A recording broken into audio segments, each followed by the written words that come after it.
اس شعبان کے مہینے میں ابھی ایک رات آئی ہے 15 شعبان کی. آپ لوگ اس رات کو جانتے ہوں گے کتنے بڑے جلوے کی رات تھی. لکھا ہے حدیث میں آتا ہے اس 15 شعبان کی رات کو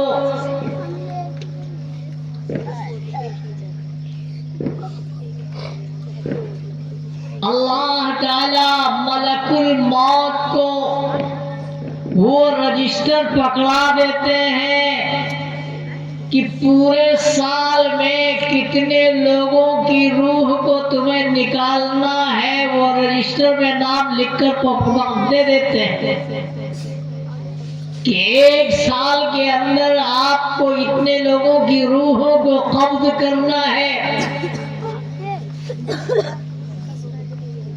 اللہ تعالیٰ اس رات کے اندر یہ بھی لکھ دیتا ہے کہ اتنے ایک سال تک فلاں آدمی کتنے آدمی ایک سال تک زندہ رہیں گے, کیا کھائیں گے, کیسے زندگی گزاریں گے. وہ ساری فہرستیں اللہ تیار کرتا ہے. وہ رات عبادت والی رات ہے. اس رات میں ہم اللہ کی عبادت کریں, نوافل کا اہتمام کریں, قرآن کی تلاوت کا اہتمام کریں, اپنے گناہوں کی معافی مانگنے کا اہتمام کریں. لیکن وہ رات آپ لوگوں نے کس طرح سے گنوا دی. وہ جلوے کی رات تھی, آپ نے نقطہ ہٹا دیا, کہا نہیں یہ جلوے کی رات نہیں, نقطہ ہٹا دیا, کیا بچا؟ حلوہ کی رات ہو گئی.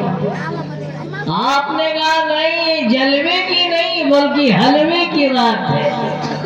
آپ نے حلوہ کھا کر کے اس رات کو بھلا دیا.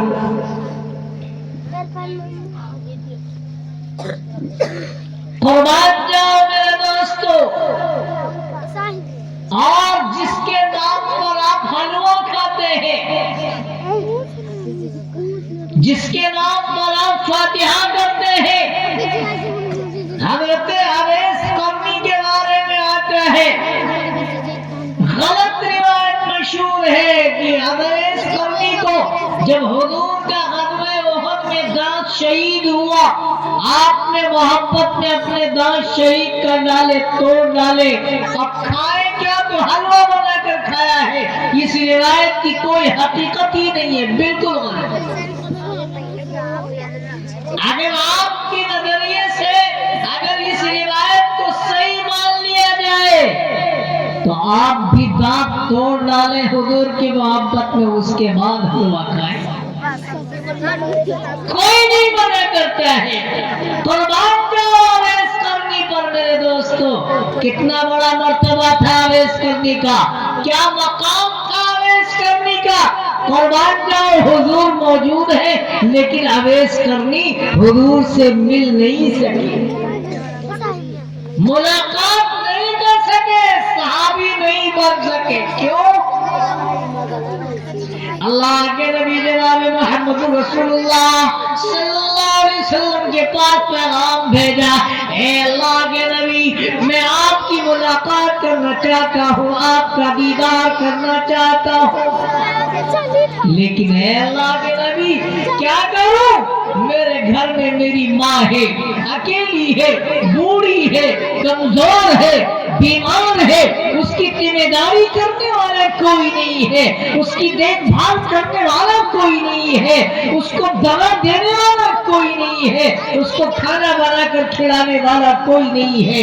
اے اللہ کے نبی میں تنہا ہوں, اپنے ماں کی دیکھ بھال کرنے والا, ماں کی خدمت کرنے والا, ماں کی ذمہ داری کرنے والا, ان کی دوا علاج کرنے والا, ان کو کھانا کھلانے والا. اے اللہ کے نبی ایسی صورت میں اگر میں آپ سے آ کر کے ملاقات کرتا ہوں, آپ کا دیدار کرتا ہوں, تو میری ماں کی خدمت کرنے والا کوئی نہیں ہے. ایسی صورت میں اے اللہ کے نبی میں کیا کروں؟ اللہ کے نبی نے فرمایا, اے اویس ایسی صورت میں میری ملاقات ضروری نہیں ہے بلکہ اپنے ماں کی خدمت کرنا یہ ضروری ہے. تم میری ملاقات کرنے نہ آؤ بلکہ اپنی ماں کی خدمت میں لگے رہو, اپنے ماں کی خدمت کرتے رہو. میرے دوستو, جب اویس قرنی نے اللہ کے رسول کی یہ بات مان لی, کیا مقام ملا؟ اللہ تعالیٰ نے اویس قرنی کو وہ مقام عطا فرمایا, وہ مقام عطا فرمایا کہ بڑے بڑے صحابہ اویس قرنی سے اپنے لیے دعائیں کراتے تھے, اپنے لیے دعائیں کراتے تھے. خود آقا مدنی نے فرمایا, خلیفہ روم حضرت عمر رضی اللہ تعالیٰ عنہ سے فرمایا, اے